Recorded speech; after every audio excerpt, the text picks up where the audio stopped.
चाहिँ यहाँहरूलाई सरिता आन्टीको भ्लगमा आज चाहिँ माघे सङ्क्रान्ति सबैजना सर्वप्रथम त माघे सङ्क्रान्तिको धेरै धेरै शुभकामना। आज हामी टुरी खेल जाँदैछ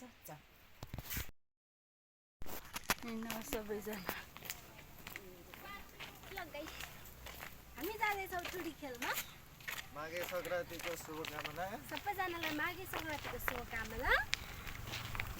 यो भिडियो आइपुग्दा भोलि हुन्छ होला। साथीहरू यहाँको माहौल चाहिँ एकदम हो हल्ला छ, त्यही भएर म्युट। कपिराइट लाग्छ भनेर धेरै डराई भिडियो बनाइरहेको छु गाइजहरू। खासै भिडियो त मेरो राम्रो आएन, तैपनि हेरिदिनु है त। भिडियो बनाउन पनि मन लाग्ने तर राम्रो कन्टेन्ट नपाएर मलाई त च्याउ लागिसक्यो। साथीहरू पहिलाको जस्तो खासै रमाइलो भएन मलाई। यहाँ चाहिँ हाम्रो मगर समुदायका दाजुभाइ दिदीबहिनीहरू कस्तो रमाइलो गरिरहनु भएको छ। अरूले गरेको रमाइलो देखेर आफू पनि रमाइलो मानि बस्नु पऱ्यो। के गर्नु गाइजहरू, यस्तै छ जिन्दगी।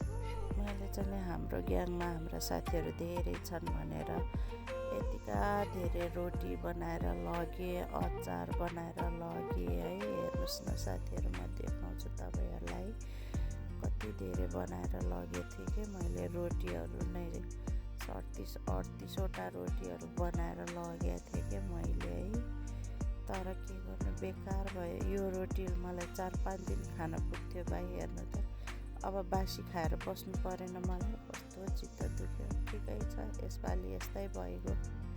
आउनुहोस् अब एकैछिन रमाइलो गरौँ। कति टेन्सनमा बस्ने होइन, रमाइलो गरौँ। मलाई नाच्न खासै आउँदैन, त्यही भएर मैले भिडियो मात्रै लेखेँ।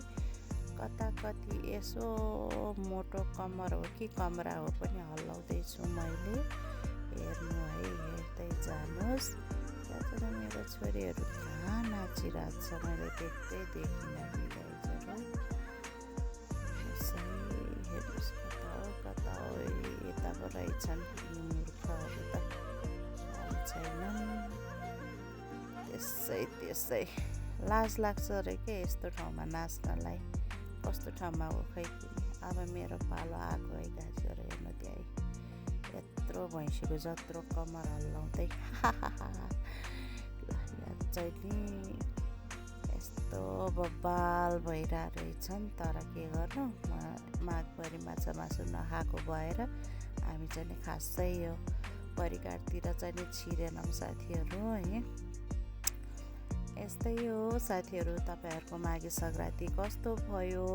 हाम्रो त यस्तै भयो। ल त साथीहरू, सबैजनालाई माघे सङ्क्रान्तिको धेरै धेरै शुभकामना। धन्यवाद।